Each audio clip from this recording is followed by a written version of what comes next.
বন্ধুরা, আপনারা কি চান এই ধরনের দেশ আপনারা চান? যে দেশে বঙ্গবন্ধুর মতো একজন মহান নেতা, হায় রে হায় বাংলাদেশ, হায় রে হায় বাঙালি জাতি। একটা লোক জীবনের যৌবন কারাগারে কাটিয়ে ফাঁসির মঞ্চে গিয়ে বাঙালিকে শিখিয়েছে তুমি কে আমি কে, বাঙালি বাঙালি। যে লোকটা একটা আঙ্গুল তুলা দিলে পরে 7.5 কোটি মানুষ এক কাতারে এসে দাঁড়াতো, যে লোকটার আঙ্গুলে হেলনে দেশে মুক্তিযুদ্ধ হয়েছে, সেই লোকটার বাড়ি আগুন দিয়ে পুড়ে দিলেন। সেই বঙ্গবন্ধুর বাড়ি বুলডোজার চালায় দিলেন।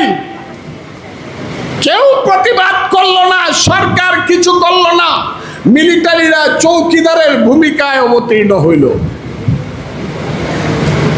7 জন বীর শ্রেষ্ঠ, সবাই সামরিক বাহিনীর লোক, তাদের স্ট্যাচুগুলা উপর তাকায় নামায়া পা দিয়া পাড়াইয়া পাড়াইয়া বাংলো, থুতু দিল, কেউ কিছু বললেন না। বীর শ্রেষ্ঠ কারা বন্ধুরা? বীরুত্তম কারা? বীর বিক্রম কারা? বীর প্রতীক কারা বন্ধুরা? মুক্তিযোদ্ধা কারা? আমরা।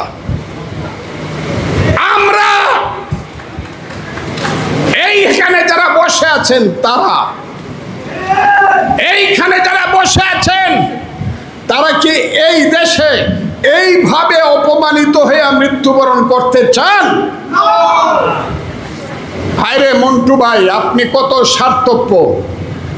আপনি তো গিয়া বাইচা গেছেন, আপনি তো মরে বেঁচে গেছেন আমার মন্টু ভাই। আমরা তো বাইচা রয়েছি অপমানিত হয়ে মরবার জন্য। আপনি মরে বেঁচে গেছেন মন্টু ভাই, আমরা বাইচা রয়েছি গলায় জুতার মালা নেওয়ার জন্য, গালে জুতার বাড়ি খাওয়ার জন্য। মুক্তিযোদ্ধা শুনলেই মারতে আসে। আজকে শুনলাম একটা পরীক্ষা হয়েছে, আগের থেকে ইনকোয়ারি করাইছে, মুক্তিযোদ্ধার ছেলে যারা আছে, মেয়ে যারা আছে, তাদেরকে পাস করতে দেওয়া যাবে না। আমি আজকে শুনছি বড় পরীক্ষা, সেই পরীক্ষা বিসিএস হতে পারে, সেই পরীক্ষা শিক্ষকের পরীক্ষা হইতে উঁচু স্তরের শিক্ষক, একদম রেড মার্ক লাল কালি দিয়া ক্রস দেওয়া হয়েছে।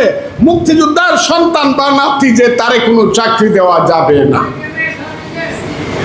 এই যে দেশ, এই দেশে কি আপনারা বাঁচতে চান মাথা নিচু করে নাকি প্রতিবাদ করে মরতে চান? আপনারা বলুন।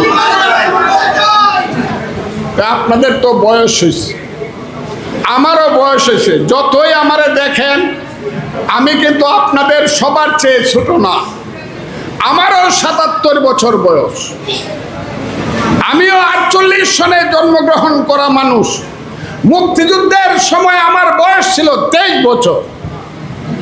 কাজে আমিও খুব ছোট মানুষ না, যে কোনোদিন চলে যাব। আপন ভাই আমার আপন ছোট ভাই 6 বছরের ছোট, এই বাড়িদের আগের দিন মারা গেছে। কাজে আমি যে কোনো সময় চলে যেতে পারি।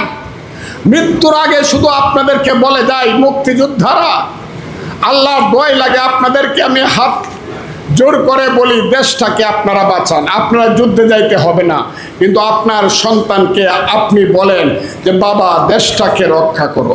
1, 2 হইল ঘরে বসে বসে এখন এমন টেকনোলজি আছে, প্রত্যেক মুক্তিযোদ্ধা তার জীবন ইতিহাস বলেন। আপনার দেশের মানুষকে বলেন, রাজাকার আল বদরের হাতে দেশ ছেড়ে দিব না, রাজাকার আল বদরকে দেশের প্রধানমন্ত্রী হতে দিব না, নেতৃত্ব করতে দিব না। হাসিনার বঙ্গবন্ধু এক জিনিস না।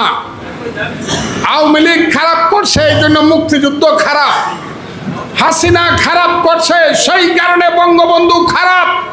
এই কথা বলে যারা মুক্তিযুদ্ধকে, বঙ্গবন্ধুকে 72-এর সংবিধান, হায় হায়, আলী রিয়াজ নামে একটা মানুষ আইছে, হে আমেরিকায় মাস্টারি করে, হে আমাদের চেয়ে 10 বছরের ছোট, হে আইসা প্রথম কইছে সংবিধানটাকে ফেলাইয়া দেব, 72-এর সংবিধানকে ফেলে দেব। আপনারা কি মনে করেন না এই ৭২-এর সংবিধানটা ৩০ লক্ষ মুক্তিযুদ্ধের শহীদের রক্তের আখরে লেখা সংবিধান? এটা আপনারা মনে করেন না? আচ্ছা, আপনারা কারা কারা ৭২-এর সংবিধান চান এখানে দেখলে তো একটু হাত তুললে আমরা দেখেন তো ৭২-এর সংবিধান কারা কারা চান।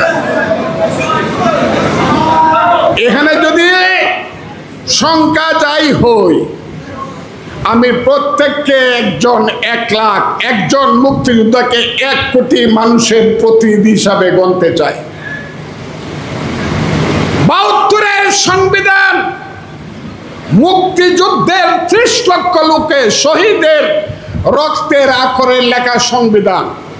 এইটা সময়ের সাথে সাথে প্রয়োজনে পার্লামেন্টের মাধ্যমে পরিবর্তন করা যাবে আইনের মাধ্যমে, কিন্তু কেউ যদি ছুঁড়ে ফেলে দিতে চায় তার বিরুদ্ধে আরেকটা মুক্তিযুদ্ধ অবশ্যই হবে। আমি আপনাদেরকে বলবো, আজকের যারা এইখানে আজকে যারা উপস্থিত, আমি তাদের মাধ্যমে বলতে চাই, কি বলতে চাই আপনারা সবটাই বুঝেন।